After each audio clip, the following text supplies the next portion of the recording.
Nah, Ganjar dan Mahfud punya niat untuk membangun dunia maritim ini sebagai potensi untuk ekonomi biru. Kita juga harus membangun kesadaran yang lebih tinggi tentang potensi negara kita sebagai negara maritim. Karena ini akan sangat berdampak besar pada pembangunan ekonomi bangsa dan negara kita ke depan. Bahwa Ganjar Pranowo adalah capres yang paling memahami, yang paling peduli dan paling berkontribusi dalam visi maritim.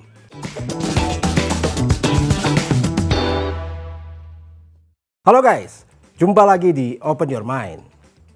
Kita masih ingat pastinya ya, lagu kita waktu masa kecil dulu. Ya, nenek moyangku seorang pelaut. Nah, lagu ini memang ditanamkan kepada anak-anak untuk membuat anak-anak sadar bahwa kita adalah negara yang kaya akan bahari. Yap, Indonesia adalah negara maritim. Posisi negara kita berada di antara dua benua, benua Asia dan benua Australia. Juga di antara dua samudra, Samudra Hindia dan Samudra Pasifik. Nah, posisi ini menjadikan kita sebagai negara kepulauan yang begitu besar wilayah lautnya.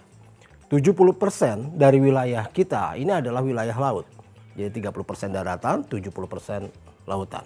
Dan ini tentu saja membuat negara kita punya garis pantai yang begitu panjang. Sampai 81.000 km. Dan ini menjadikan negara Indonesia sebagai negara yang punya garis pantai terpanjang di dunia.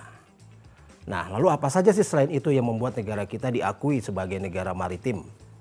Nah, di samping soal posisi tadi, soal letak geografis, negara kita juga memiliki kekayaan sumber daya laut yang luar biasa.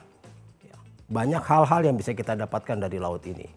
Dari misalnya bioteknologi laut, lalu juga sumber daya lain seperti gas, minyak, dan lain sebagainya. Nah, hal ini akan membangun banyak sekali potensi tentang laut ini. Potensi maritim ini bisa banyak menghasilkan industri-industri kelautan. Ya, seperti misalnya energi laut, lalu bioteknologi, bioenergi dari laut, dan wisata bahari, dan lain sebagainya. Banyak sekali potensi-potensi yang mungkin dan pasti akan bisa membuat negara kita menjadi jauh lebih maju dan bisa meningkatkan perekonomian negara kita. Nah, kemarin ada satu survei yang dilakukan oleh ASI, ya, Arus Survei Indonesia. Nah, ASI ini merilis surveinya, dan dalam survei itu dikatakan bahwa Ganjar Pranowo adalah capres yang paling memahami, yang paling peduli dan paling berkontribusi dalam visi maritim. Dan bagaimana Ganjar ini diakui atau diyakini oleh masyarakat adalah sosok yang paling tepat untuk membangun visi maritim Indonesia. Ya, Indonesia memang punya semacam cita-cita gitu ya, untuk menjadikan negara kita jadi poros maritim dunia. Nah, posisi letak geografis kita yang diantara dua samudra dan dua benua ini menjadikan negara kita menjadi jalur perdagangan. Dan ini akan menjadi bargaining posisi yang baik dalam rangka membangun diplomasi untuk menuju Indonesia sebagai poros maritim dunia.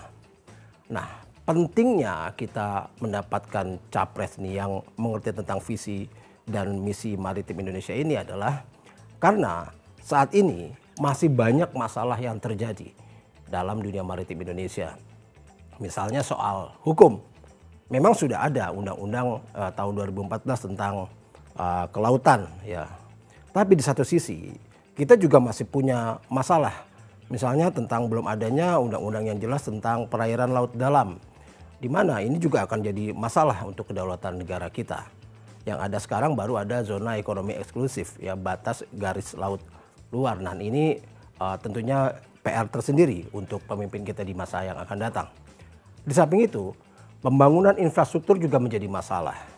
Nah, orientasi pembangunan yang selama ini hanya berpusat di Jawa dan sekitarnya, ini membuat ketimpangan antara Indonesia di barat dan Indonesia timur. Dan ini juga menjadi masalah ya bagi dunia kemaritiman Indonesia. Nah, Ganjar Pranowo dan Mahfud MD ini punya visi yang jelas tentang maritim. Dengan semboyan gerak cepat membangun Indonesia unggul, ya, negara maritim yang unggul. Nah, Ganjar dan Mahfud punya niat untuk membangun dunia maritim ini sebagai potensi untuk ekonomi biru. Dalam maksud adalah bahwa ini adalah salah satu pilar yang paling kuat yang bisa menopang ekonomi Indonesia ke depannya nanti. Ya, seperti yang kita ketahui, 34,4% masyarakat kita ini ada di pesisir. Ya, jadi sekitar 68,8 juta orang ada di pesisir pantai. Ya, bayangkan kalau mereka semua ini bisa diangkat perekonomiannya. Ini akan mengangkat 34,4% ya perekonomian Indonesia. Karena itu penting sekali untuk membangun aspek-aspek yang menjadi kelemahan kita. Misalnya dari perundang-undangan, juga dari segi teknologi. Modernisasi teknologi ini sangat dibutuhkan. Percepatan modernisasi ini harus dibangun dengan percepatan penelitian, lalu metode-metode sains yang dibutuhkan, ya transfer knowledge, agar kiranya potensi-potensi ini bisa tergali dengan lebih baik. Selanjutnya, kita juga harus fokus pada satu hal, yaitu wisata bahari. Kita hanya berfokus pada satu tempat saja dan beberapa tempat saja, ya mungkin hanya Bali atau mungkin Labuan Bajo dan sebagainya. Sementara masih banyak sekali pulau-pulau pesisir pantai yang punya pesona yang sama atau bahkan lebih, yang kurang mendapatkan perhatian yang lebih juga dari pemerintah dan masyarakat kita. Nah, selain itu, kita juga harus membangun kesadaran yang lebih tinggi tentang potensi negara kita sebagai negara maritim. Karena ini akan sangat berdampak besar pada pembangunan ekonomi bangsa dan negara kita ke depan. Nah, dari sini kita tentunya semakin sadar pentingnya kita memilih capres, memilih pemimpin yang bisa memahami, yang bisa mengerti, yang bisa peduli dan bisa berkontribusi terhadap semua isu-isu strategis. Bukan menjawab semua pertanyaan hanya dengan program makan siang gratis.